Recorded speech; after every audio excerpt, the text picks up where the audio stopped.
দিয়া কয় তুই আমার সাথে নাফরমানি করিস না। এ বান্দা, তুমি দুনিয়াতে হায়াত ছিল না, আমি আল্লাহ হায়াত দিয়েছি। তোমার মায়ের পেটের নাপাক পানি থেকে তোমাকে বানিয়েছি, সেখানে তোমাকে আমি নাপাক পানি থেকে তোমার জীবিত করেছি, তোমাকে আমি হায়াত দিয়েছি, রূহ দিয়েছি। দুনিয়াতে আবার তোমাকে আমি হায়াত দিয়েছি। এই হায়াত নামক দৌলত তোমার থেকে আমি আবার নিয়ে যাব, আবার তোমাকে মৃত্যুর কোলে ঢলায়া পড়ায় দেব, আবার তোমাকে আমি কবরের ভিতরে নিয়ে যাব। কবরের ভিতর থেকে আমি আল্লাহ তোমাকে আবার হায়াত দেব, ওখান থেকে তোমাকে আমি জীবিত করাবো। সেইভাবে তোমার মায়ের পেটের ভিতরে রূহ দিয়েছি, তোমার জীবিত করেছি, আবার সেইভাবে কবরের ভিতরেও আমি আল্লাহ রূহ দান করে তোমাকে জীবিত করব। এটা একমাত্র আমার আল্লাহর ক্ষমতা, দুনিয়ার কোনো মানুষের ক্ষমতা না, এটা আমার ক্ষমতা। বলেন, মায়ের পেটে যে আল্লাহ রূহ দিতে পারে, কবরের ভিতরে সে দিতে পারে কিনা? জোরে বলেন, পারে কিনা? সে পারে। বিজ্ঞান কবিতা আবিষ্কার করেছে, বিজ্ঞান পানি নিয়ে কবিতা লিখেছে, পানি নিয়ে কবিতা। দুনিয়াতে পানি কোত্থেকে আসে, আবার পানি কোথায় যায়? সাগর থেকে পানিগুলো বাষ্প হয়ে যখন আকাশের মধ্যে উড়ে, আকাশের মধ্যে যখন পানিগুলো উড়ে যায়, আকাশের মধ্যে পানিগুলো লাগার পরে এগুলি বলা হয় মেঘমালা। আমরা যে আকাশের মধ্যে আব দেখি, আব, এগুলি বলি মেঘ। ওখান থেকে যখন ফোঁটা ফোঁটা হয়ে দুনিয়ার জমিনে পড়ে, তখন বলি আমরা বৃষ্টির পানি। এই বৃষ্টির পানি যদি খালের মধ্যে পড়ে, আমরা বলি খালের পানি। নালার মধ্যে পড়লে আমরা বলি নালার পানি। পুকুরের মধ্যে পড়লে আমরা বলি পুকুরের পানি। জমিনের মধ্যে পড়লে বলি আমরা জমিনের পানি। নদীর মধ্যে পড়লে বলি আমরা নদীর পানি। সাগরের মধ্যে পড়লে বলি আমরা সাগরের পানি। আল্লাহ কিন্তু ওই সাগরের পানিটাই বাষ্প আকারে আকাশে নিয়েছে, আকাশ থেকে আবার দুনিয়ার জমিনে দিয়েছে। এক একটা নামে আমাদের কাছে পানির পরিচয় হয়েছে। আল্লাহ ডাক দেয়া কয়, মুমিন, তোমার পরিচয়টা এরকম। আমার আল্লাহর কাছ থেকে তুমি মায়ের পেটে গেলা, মায়ের পেটে যাওয়ার পরে তুমি শিশু, একটা বাচ্চা। কিছুদিন তুমি বড় হইলা, তুমি একজন শিশু। আর একটু বড় হইলা, তুমি এখন যুবক। আর একটু বড় হইলা, তুমি এখন জামাই। আর একটু বড় হইলা, তুমি এখন বাবা। আর একটু বড় হইলা, তুমি এখন শ্বশুর। আবার তুমি হইলা দাদা। তুমি একবার জামাই, তুমি একবার শ্বশুর, তুমি একবার বাবা, তুমি একবার চাচা, তুমি কারো কারো কাছে দুলা ভাই। এইভাবে তোমার নাম শুধু এক এক জায়গা থেকে এক এক জায়গায় যায়। এটা দুনিয়ার রেওয়াজ, দুনিয়ার সিস্টেম। এক এক জায়গায় এক এক নামে রূপান্তরিত হইয়া আবার মৃত্যু নামক বস্তু দিয়ে আমি আল্লাহ তোমার মৃত্যুর কোলে ঢলাইয়া যেই জায়গা থেকে তোমাকে আমি আল্লাহ দিয়েছি, ওই জায়গার মধ্যে তোমাকে নিয়ে যাব। কথা বলেন ঠিক কিনা? পানি দুনিয়াতে পড়ে, এটা আল্লাহর কাছ থেকে আসে। আবার এই পানি খালে বিলে গড়াইয়া সাগরের মধ্যে যায়, সাগর থেকে পানি বাষ্প হয়ে আকাশে যায়, আকাশ থেকে পাহাড়ে পড়ে, বিলে পড়ে, নদীতে পড়ে। এক এক নামে পানির নামকরণ করে। জেনের পানি সেখানে যায়, ওখান থেকে আসে, আবার ওখানে যায়। ও মানুষ, তোমারও তো পাঠাইছে আমার কাছ থেকে। ওখান থেকে মায়ের পেটে শিশু, যুবক, জুয়ান, জামাই, বেটা, বেটি, এক এক নাম ধারণ করে করে দুনিয়ার হায়া শেষ করে আবার তুমি আমার কাছেই চলে আসতে হবে। ফাহিয়াকুম সুম্মা ইউমিতুকুম সুম্মা ইউহয়িকুম সুম্মা ইলাইহি তুরজাউন। আরে বান্দা, আমি তোমার সবচেয়ে বেশি ভালোবাসি, আমি সবচেয়ে বেশি মহব্বত করি। দেখো দেখো, দুনিয়াতে তোমার জন্য এমন সুন্দর ব্যবস্থা কে করেছে? দেখো রে বান্দা, কে করেছে দেখো। আমার মতো এত তোমারে ভালোবাসে না, আমার মতো এত তোমারে মহব্বত করে না। আমার পরে যিনি তোমাকে মহব্বত করে, উনি হলেন তোমার মা। সেই জন্য আল্লাহর ইবাদতের পরে মায়ের কথা মানার জন্য আল্লাহ কোরআনে বলে দিয়েছেন, রব্বির হামহুমা কামা রব্বায়ানি সগীরা। আল্লাহ ডাক দিয়া বলেন, ওয়া কাদা রাব্বুকা আল্লা তা'বুদু ইল্লা ইয়াহু ওয়া বিল ওয়ালিদাইনি ইহসানা আমি বান্দা তোমারে সবচেয়ে বেশি ভালোবাসি, আমি বান্দা তোমারে সবচেয়ে বেশি মহব্বত করি। এরপরে তোমার মা তোমারে নিঃস্বার্থভাবে দুনিয়াতে মহব্বত করে, ভালোবাসে। এই দুই ভালোবাসার ভিতরে নিঃস্বার্থ ভালোবাসা, বাকি যত ভালোবাসা আছে সব তোমার থেকে মালপানি খোয়ানোর জন্য, সব তোমার থেকে পাওয়ার জন্য, হয়তো তুমি পাওয়ার জন্য। আর আমি আর তোমার মা তোমাকে নিঃস্বার্থে পৃথিবীতে ভালোবাসি। এই দুই ভালোবাসার ভিতরে তোমার জন্য নিঃস্বার্থভাবে রহমত আমি আল্লাহ দান করে দিয়েছি। সেজন্য আল্লাহ ডাক দিয়া কয়, যদি কোনো আমার বান্দা আমাকে ডাক দেয় আল্লাহ, যে বান্দা আল্লাহকে আল্লাহ বলে ডাক দেয়, দেখবেন মানুষ যদি আল্লাহকে ডাক দেয় অন্তরের গভীর থেকে আল্লাহর নামটা মুখ থেকে বের হয়। যত উচ্চারণের শেষ শিখর আছে সেখান থেকে আমাদের আল্লাহ নামটা বের হয়। আমরা যখন মা বলি, মা ডাকটাও একদম উচ্চারণের শেষ শিখর থেকে মা ডাকটাও বের হয়। আল্লাহ ডাক দিয়া কয়, আমারে যখন তুমি ডাকবা, তোমার মায়ের যখন সম্মান করবা, তোমার মায়ের পাওনা পাওনা যখন আদায় করবা, আমার আল্লাহর হুকুম যখন পুরা করবা, আমি আল্লাহ তোমাকে দুনিয়া আখিরাতে তোমার সব পুরা করে দেব। একবার জোরে টেস্ট করেন সবাই, সবাই বলেন আল্লাহ, আর জোরে বলেন আল্লাহ, সবাই বলেন আল্লাহ। এবার বলেন মা, সবাই বলেন মা। দেখবেন মা একদম গভীর থেকে আসতেছে মা, আবার গভীর থেকে আসতেছে আল্লাহ। এই দুইটা ডাকের ভিতরে আল্লাহ মিল করে দিয়েছে। আর এই দুইটা জিনিসে তোমারে সবচেয়ে বেশি ভালোবাসে। সেই জন্য আল্লাহ ডাক দিয়া কয়, জমিনে হলো তোমার মা, আকাশে হলাম আমি। এই দুইজন তোমাকে নিঃস্বার্থে ভালোবাসে। তুমি তাদের পাওনা প্রাপ্য আদায় করবে, তাদের হুকুম পুরা করবে, তাদের জন্য তুমি আল্লাহর কাছে তুমি তাদের জন্য দোয়া করবে, আল্লাহর কাছেও তুমি দোয়া চাইবে, তোমার মায়ের কাছেও তুমি দোয়া চাইবে। আল্লাহ যেন দুনিয়া আখিরাতে তোমার কল্যাণকামী করে, এই দুইয়ের কাছে তুমি আত্মসমর্পণ করবে। সেই জন্য আল্লাহ ডাক দিয়া বলে, মানুষ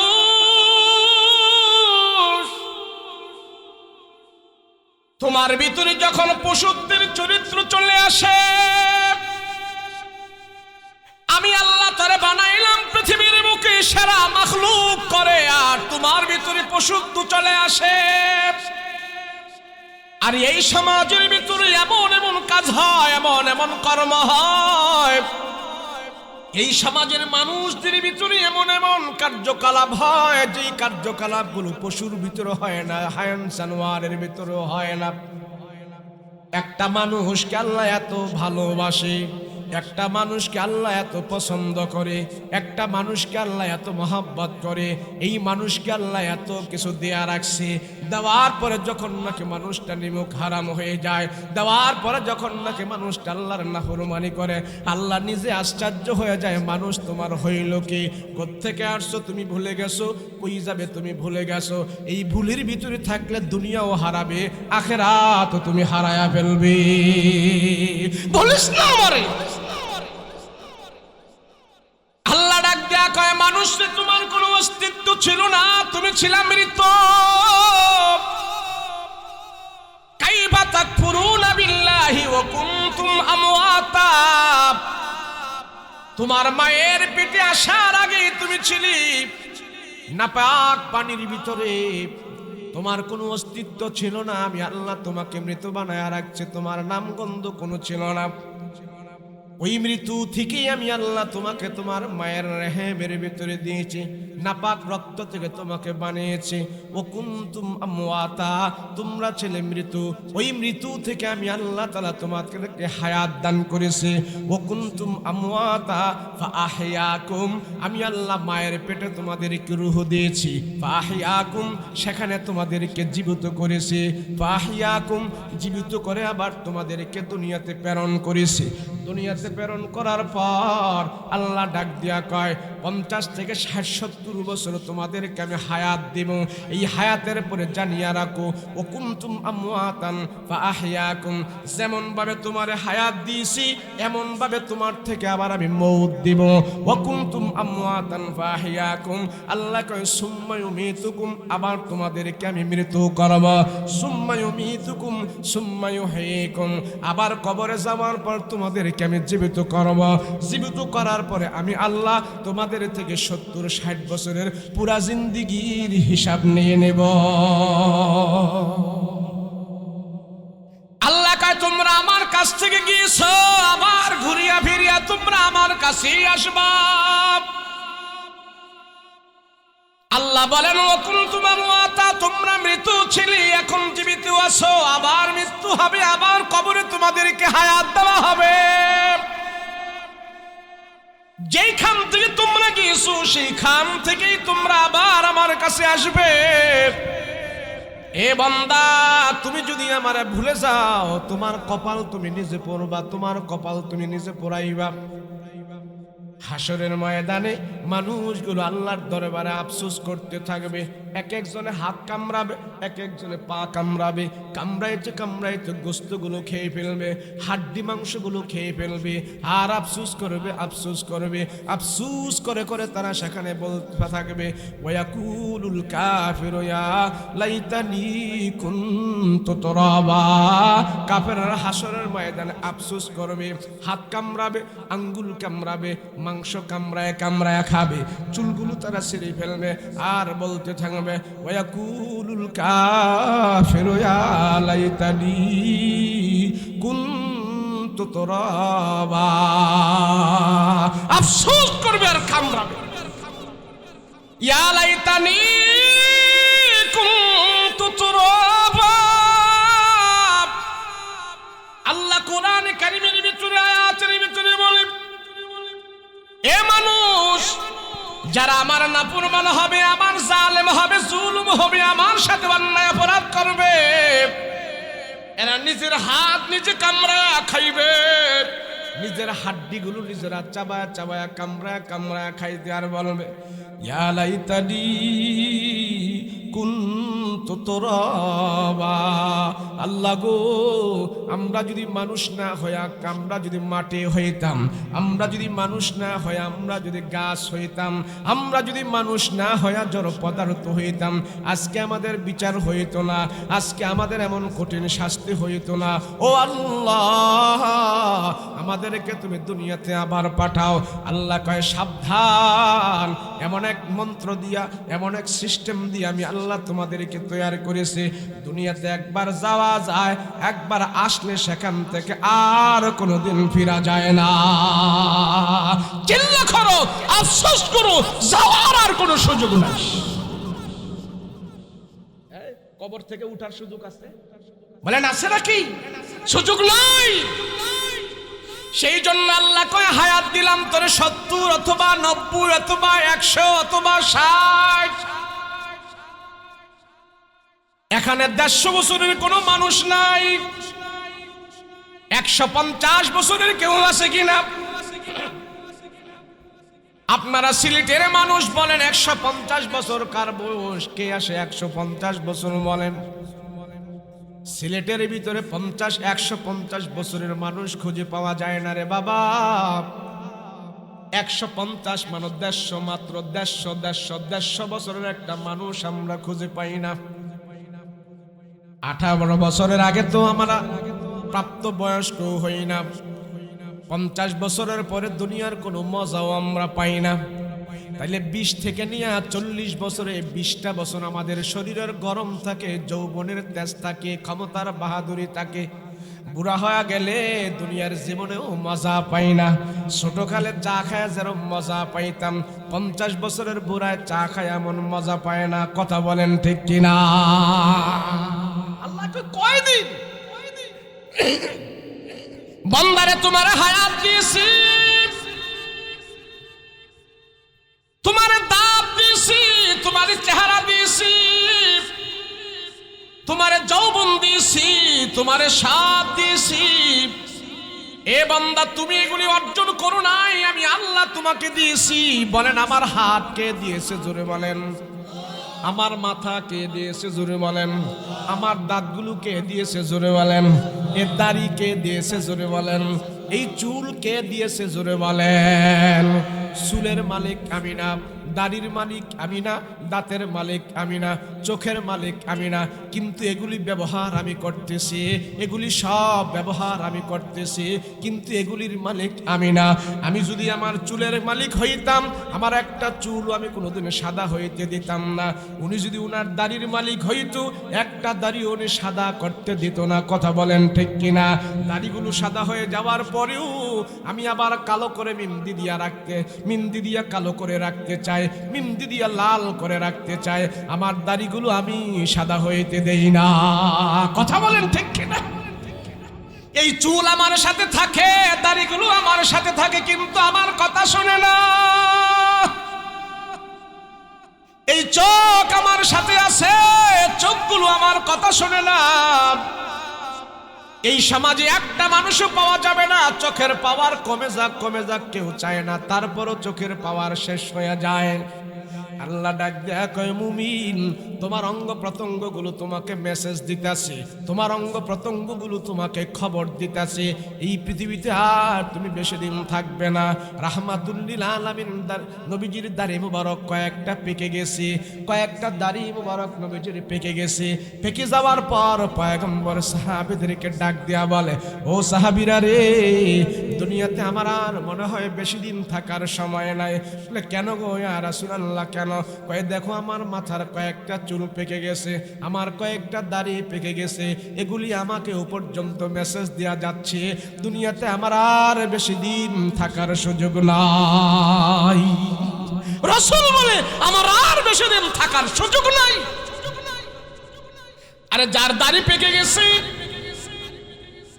চুলগুলো সাদা হয়ে গেছে, কবর থেকে মেসেজ আসছে তুমি আর বেশি দিন থাকবা না। দুনিয়ার প্রত্যেকটা জিনিস আমাকে আপনাকে মেসেজ দেয়, কবরের খবর দেয়।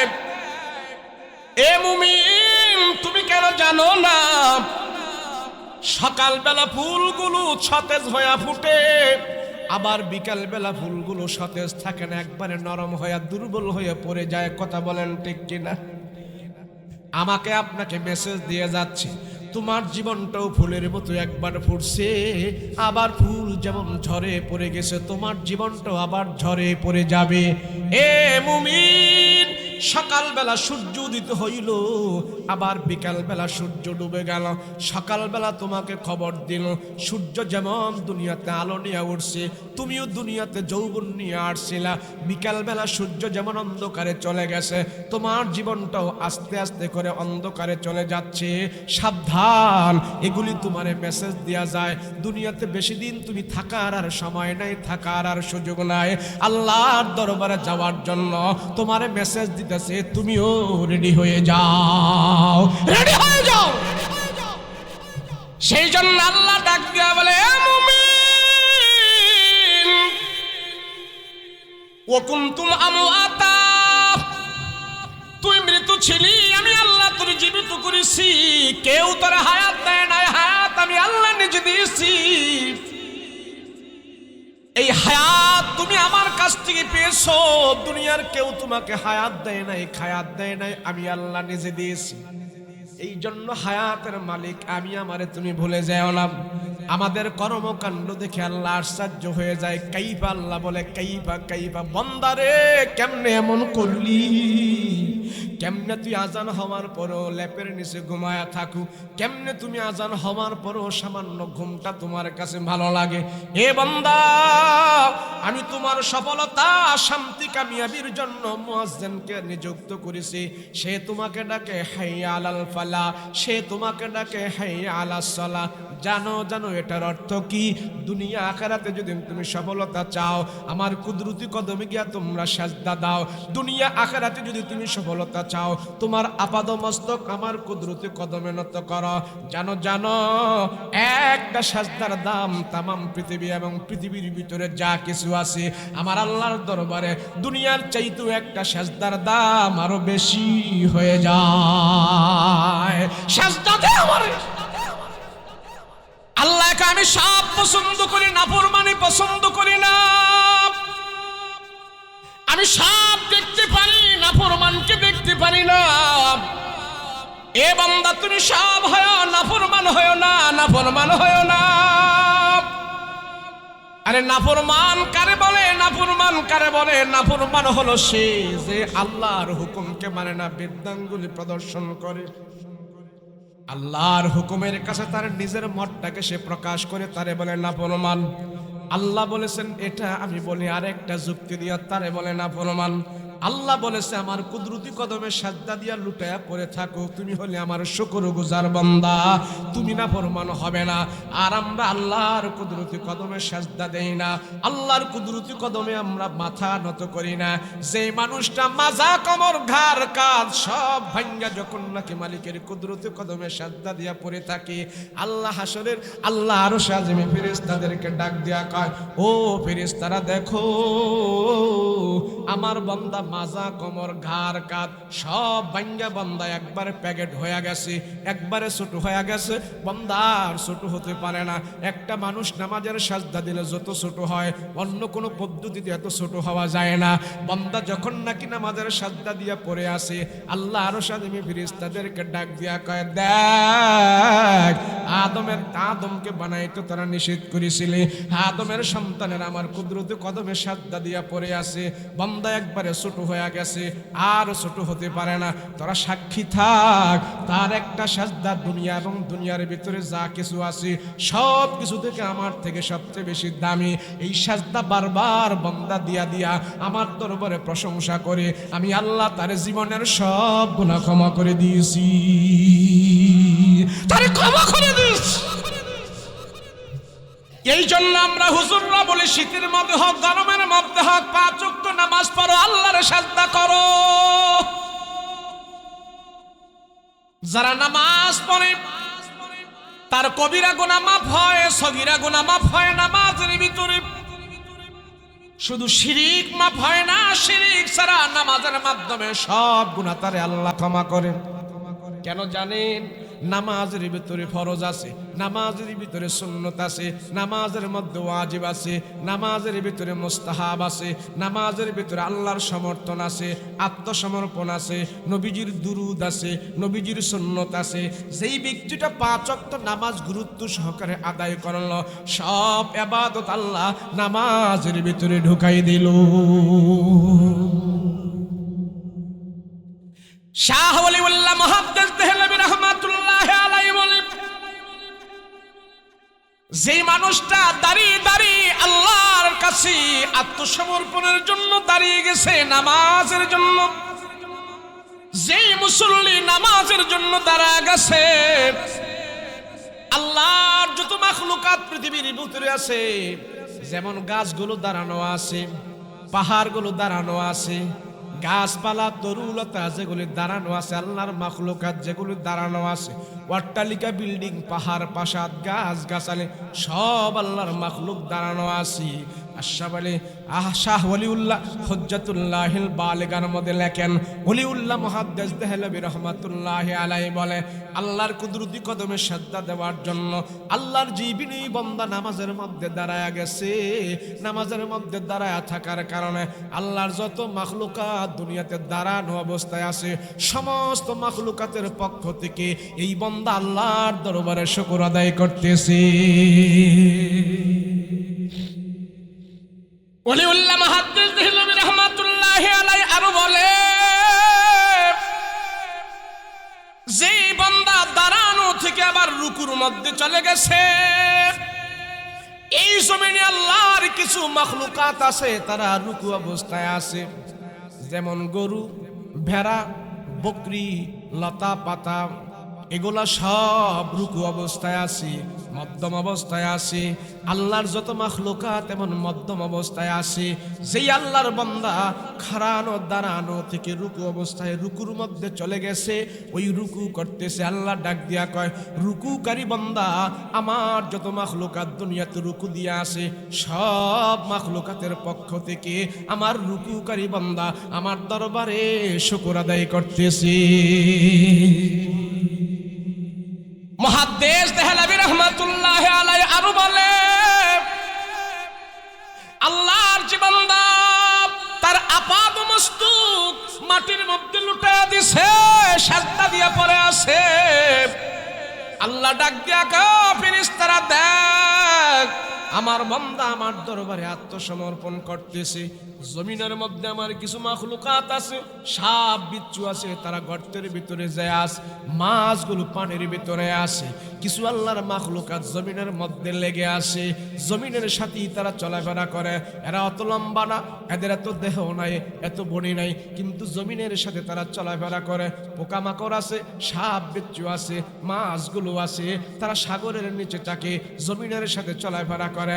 আল্লাহ ডাক দিয়া কয়, যেই বান্দা নামাজের সাজদা দিয়া পড়ে আছে, ওই বান্দাগুলো জমিনের যত মাখলুকাতগুলো মাটির সাথে লাগা আছে, সব মাখলুকাতের পক্ষ থেকে আমার বান্দা সাজদা দিয়া আমার দরবারে শুকর আদায় করতেছে।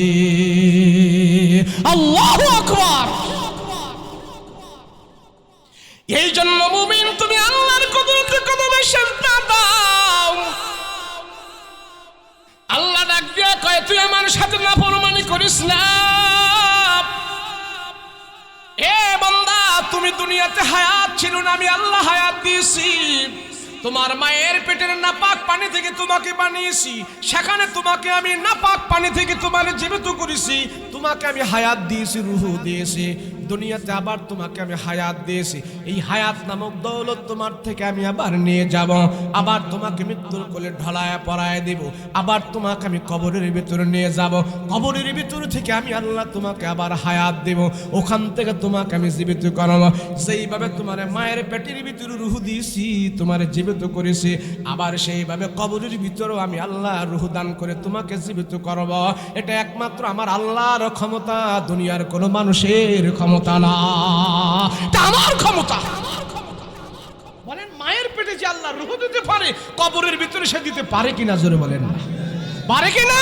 সে পারে। বিজ্ঞান কবিতা আবিষ্কার করেছে, বিজ্ঞান পানি নিয়ে কবিতা লিখেছে, পানি নিয়ে কবিতা। দুনিয়াতে পানি কোত্থেকে আসে, আবার পানি কোথায় যায়? সাগর থেকে পানিগুলো বাষ্প হয়ে যখন আকাশের মধ্যে উড়ে, আকাশের মধ্যে যখন পানিগুলো উড়ে যায়, আকাশের মধ্যে পানিগুলো লাগার পরে এগুলি বলা হয় মেঘমালা। আমরা যে আকাশের মধ্যে আব দেখি, আব, এগুলি বলি মেঘ। ওখান থেকে যখন ফোঁটা ফোঁটা হয়ে দুনিয়ার জমিনে পড়ে, তখন বলি আমরা বৃষ্টির পানি। এই বৃষ্টির পানি যদি খালের মধ্যে পড়ে, আমরা বলি খালের পানি। নালার মধ্যে পড়লে আমরা বলি নালার পানি। পুকুরের মধ্যে পড়লে আমরা বলি পুকুরের পানি। জমিনের মধ্যে পড়লে বলি আমরা জমিনের পানি।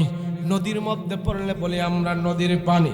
সাগরের মধ্যে পড়লে বলি আমরা সাগরের পানি।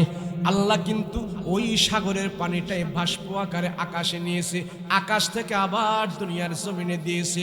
এক একটা নামে আমাদের কাছে পানির পরিচয় হয়েছে। আল্লাহ ডাক দেয়া কয়, মুমিন তোমার পরিচয়টা এরকম।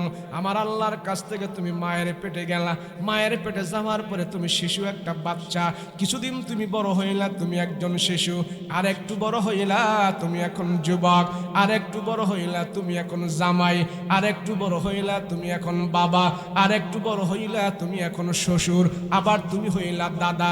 তুমি একবার জামাই, তুমি একবার শ্বশুর, তুমি একবার বাবা, তুমি একবার চাচা, তুমি কারো কারো কাছে দুলা ভাই। এইভাবে তোমার নাম শুধু এক এক জায়গা থেকে এক এক জায়গায় যায়। এটা দুনিয়ার রেওয়াজ, দুনিয়ার সিস্টেম। এক এক জায়গায় এক এক নামে রূপান্তরিত হইয়া আবার মৃত্যু নামক বস্তু দিয়ে আমি আল্লাহ তোমার মৃত্যুর কোলে ঢলাইয়া যেই জায়গা থেকে তোমাকে আমি আল্লাহ দিয়েছি, ওই জায়গার মধ্যে তোমাকে নিয়ে যাব। কথা বলেন ঠিক কিনা? দুনিয়াতে পড়ে আল্লাহর কাছ থেকে আসে, আবার এই পানি খালে বিলে গড়াইয়া সাগরের মধ্যে যায়, সাগর থেকে পানি বাষ্প হয়ে আকাশে যায়, আকাশ থেকে পাহাড়ে পড়ে, বিলে পড়ে, নদীতে পড়ে, এক এক নামে পানির নামকরণ করে। জেনের পানি সেখানে যায়, ওখান থেকে আসে আবার ওখানে যায়। ও মানুষ, তোমারও তো পাঠাইছে আমার কাছ থেকে, ওখান থেকে মায়ের পেটে শিশু, যুবক, জুয়ান, জামাই, বেটা, বেটি এক এক নাম ধারণ করে করে দুনিয়ার হায়া শেষ করে আবার তুমি আমার কাছেই চলে আসতে হবে। ফাহিয়াকুম সুম্মা ইউমিতুকুম সুম্মা ইউহয়িকুম সুম্মা ইলাইহি তুরজাউন। আবার আমার কাছেই তুমি প্রত্যাবর্তন করবে, দুনিয়াতে আর তোমার থাকার স্থায়ী বাসস্থান না, আমার কাছেই তুমি আসতে হবে, আমার কাছেই তুমি আসবে। আল্লাহ এই জন্য বলে, মানুষ তুই জালিম হইস না, তুই সব হস, তুই জালিম হইস না, জালিমকে আমি পছন্দ করি না। বলেন, দুনিয়াতে যত জালিম ছিল, দুনিয়াতে যত আল্লাহর নাফরমান ছিল, সব নাফরমানদেরকে আল্লাহ নিজে শায়েস্তা করেছেন, কারো কাজ লাগে নাই। কথা বলেন ঠিক কিনা? আল্লাহর যত বড় জালিম ছিল, অত বড় বড় জালিমদেরকে আল্লাহ অত ছোট ছোট যন্ত্র ব্যবহার করে দুনিয়ার জমিন থেকে বিদায় করেছে। আল্লাহর জালিম যত বড়, আল্লাহর দুশ্মন যত বড়, এই দুশ্মনকে আল্লাহ তাকে শেষ করতে, নিমজ্জিত করতে বড় কোনো যন্ত্র ব্যবহার করতে হয় নাই। আল্লাহ কয়, আমার ছোট ছোট যন্ত্র বড় বড় জালেমদেরকে আমি শেষ করে দিয়েছি। কথা বলেন ঠিক না? নমরুদ কি বড় জালিম ছিল না? বড় জালিম ছিল না? তো সেই নমরুদরে আল্লাহ কোন যন্ত্র দিয়ে মারছে? ওমা কথা কয় না? মশা তো এমন মশা, যে মশার একটা পা নাই, মশাদের ভিতর থেকে এমন মশাটারে আল্লাহ বাচ্চা নিয়েছে। তুই তো সবচেয়ে বড় জালিম, আর তুই তো আমার সবচেয়ে বড় শত্রু, তোরে আমি ধ্বংস করবো একদম দুর্বল একটা পানি দিয়া। যেই প্রাণী সবচেয়ে বেশি দুর্বল, ছোট্ট, ও তার একটা পা নাই, উড়াল দিতে পারে না, ওই ল্যাংড়া মশা দিয়ে আল্লাহ দুনিয়ার সবচেয়ে বড় জালিমকে ধ্বংস করে দিয়েছে। নবীজির সবচেয়ে বড় দুশ্মন ছিলেন আবু জাহেল। যারা বলেন কে? তা আবু জাহেলে আমার রসুলকে মেরে ফেলার জন্য কয়েকবার ষড়যন্ত্র করেছে, মুহাম্মদকে দুনিয়ার জমিন থেকে বিদায় করে দিব। আল্লাহ কয়, বিদায় কারে কে করবো এটা তো আমি নির্ধারণ করে রাখছি, তুই কেমনে নবীর বিদায় করবি? তো সে যখন বলছে মুহাম্মদের দুনিয়ার জমিন থেকে আমি বিদায় করে দিব, লাশ বানায় ফেলবো, আল্লাহ কয়, লাশ কথাটা তো বলছস, আমি কবুল করে ফেলছি, তরে আমি এমন জিনিস দিয়ে দুনিয়া থেকে বিদায় করবো তুই বুঝতেও পারবি না এটা যেন তোর শত্রু।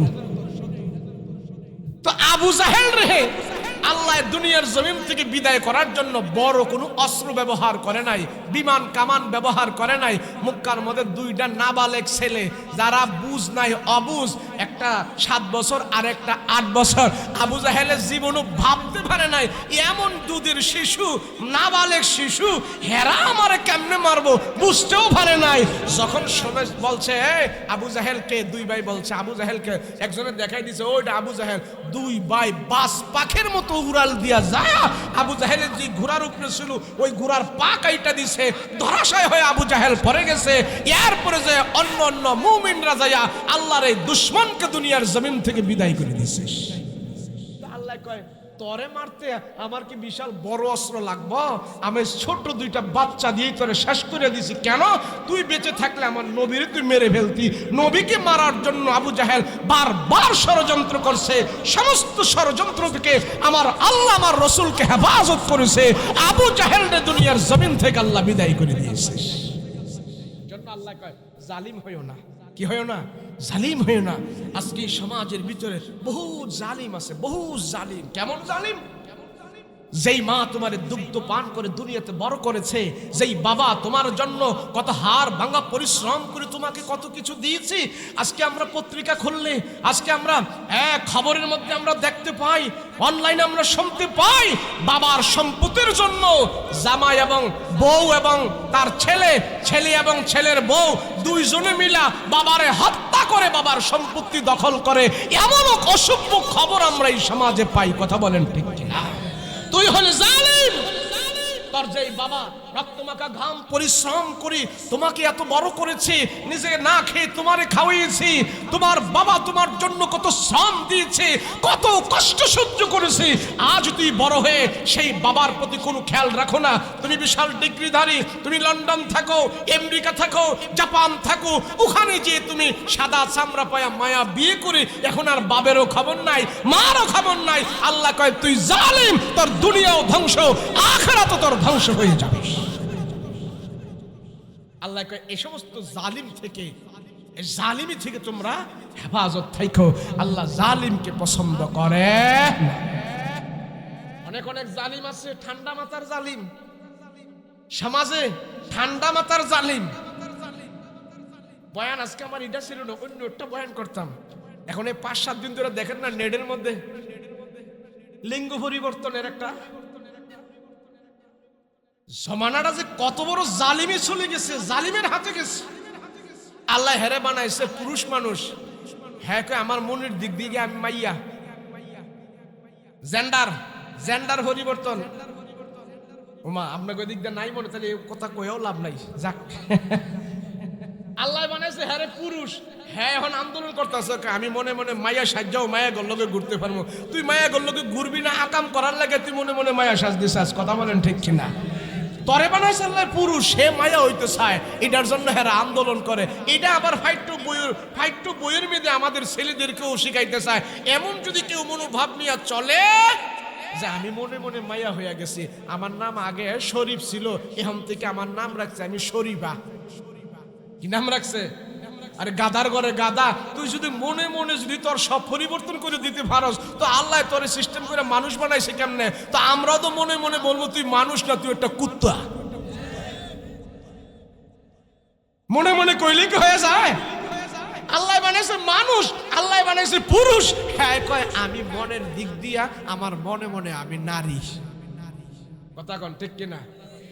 আল্লাহ যে যন্ত্রপাতি তোরে দিছে, এই যন্ত্রপাতি সব কুবায়া কাইটটা ফালাই দিলেও তো তুই নারী হওয়ার সম্ভাবনা নাই। কথা বলেন ঠিক কিনা?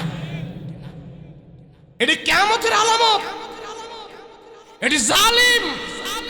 এই জালিম হয়ে যারা সমাজে বসবাস করবে, যারা আল্লাহর সৃষ্টিকে পরিবর্তন করে দিতে চায়, যারা আল্লাহর অঙ্গ প্রত্যঙ্গগুলো যা দিয়েছে এগুলিকে যারা বিকৃত করতে চায়, এরা হলো আল্লাহর দরবারে সবচেয়ে বড় জালিম। এই জালিম যেই সমাজে বাস করবে, এই জালিম যেই জেলায় বাস করবে, যেই জায়গায় বাস করবে, যেই অঞ্চলে বাস করবে, আল্লাহ সেখানে গজব দিবে, রহমত দিবে না। কথা বলো ঠিক কিনা? তুই বড় জালিম। আল্লাহ যেন আমাদেরকে এ সমস্ত দুষ্কৃতি কবল থেকে, এ সমস্ত জালিমদের থেকে যেন আমাদেরকে হেফাজত রাখে। সকলে বলুন আল্লাহুম্মা আমিন। আরে ভাই, ইবাদত বন্দেগী যদি আপনি কম করেন, তো যদি মনটা যদি আল্লাহর দিকে থাকে, আল্লাহ আমি তো গুনাহগার, আল্লাহ আমি চেষ্টা করতেছি নামাজের জন্য, আল্লাহ আমি চেষ্টা করতেছি ভালো হয়ে চলার জন্য, আল্লাহ আপনি আমারে হালাক করেন না, আল্লাহ আপনি আমার যা দিয়েছেন আমি শুকর আদায় করি।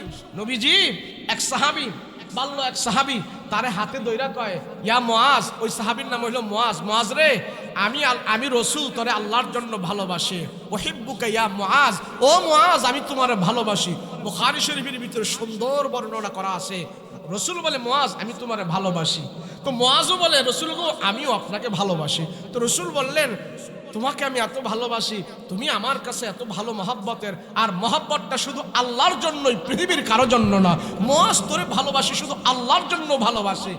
রাসূল বলে তোমারে যে আমি এত ভালোবাসি, তোমাকে আমি কিছু দামি জিনিস উপহার দিতে চাই, ভালো মানুষকে, তুমি এটা নাও। বলে ইয়া রাসূলুল্লাহ দেন, তাহলে তো ভালোই হয়। তো নবীজি তারে দামি জিনিস উপহার দিছে। বলে কি? বলে তুমি আল্লাহর দরবারে এই 3টা বাক্য পরে পরে আল্লাহর কাছে 5 ওয়াক্ত নামাজের পরে তুমি দোয়া করবা। বলে কি দোয়া? তো নবীজি তারে দোয়া শিখাইতেছেন, আল্লাহুম্মা আইন্নি আলা যিকরিকা ওয়া শুকরিকা ওয়া হুসনি ইবাদাতিক। মুআজ তুমি আল্লাহর কাছে বারবারই দোয়া করবা, বারবারই দোয়া করবা, আল্লাহ গো আপনি আমাকে ইবাদত গুজার বান্দা বানান, হসনে আখলাক ওয়ালা বান্দা বানান, শুকর গুজার বান্দা বানান, হসনে আখলাক আমাকে দান করেন, মানে ইবাদতের ভিতরে সৌন্দর্য দান করেন, এবং আমাকে আল্লাহ আপনি নাফরমান বানায়েন না, জালিম বানায়েন না, আপনাকে স্মরণ করার বান্দা আমাকে বানান, আপনারা যেন বেশি বেশি করে স্মরণ করতে পারি, আপনার দরবারে যেন শুকর আদায় করতে পারি, শুকরগুজার বান্দা আমাকে বানায়েন, আর ইবাদত যেন সুন্দর করে করতে পারে সেই তৌফিক আমাকে দান করেন। আরে আমার যে আল্লাহ পুরুষ বানাইলো, মুসলমান বানাইলো, এর জন্য আল্লাহর দরবারে শুকর আদায় করা।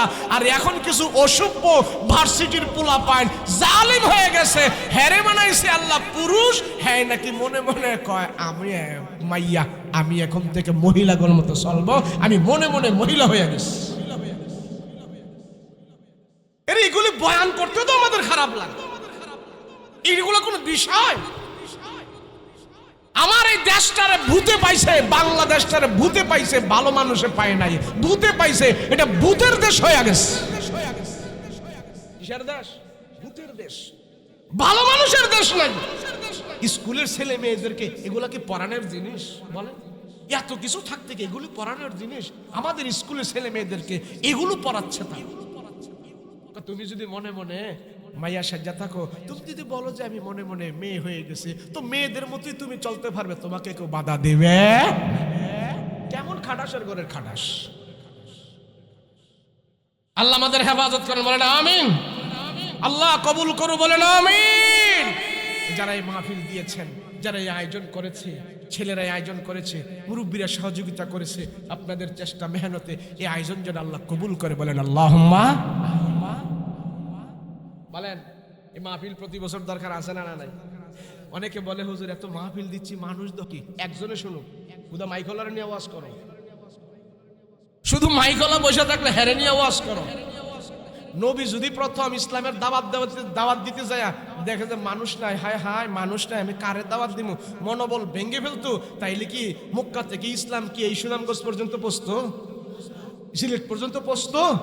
মনোবল ভাঙ্গা যাবে না। মানুষ একজন না হোক, ইসলামের জয়গান, আল্লাহ রসুলের দিনের কথা আমি একাই বলে যাব, কেউ শুনুক আর না শুনুক তাতে আমার কিচ্ছু নাই। লোক হোক আর না হোক, দ্বীনি জলসা, দ্বীনি ইদারা, দ্বীনি প্রতিষ্ঠান হিম্মত দিয়ে আমরা শুরু করতে হবে, আল্লাহ ব্যবস্থা করে দিবে। কথা বলো ঠিক কিনা?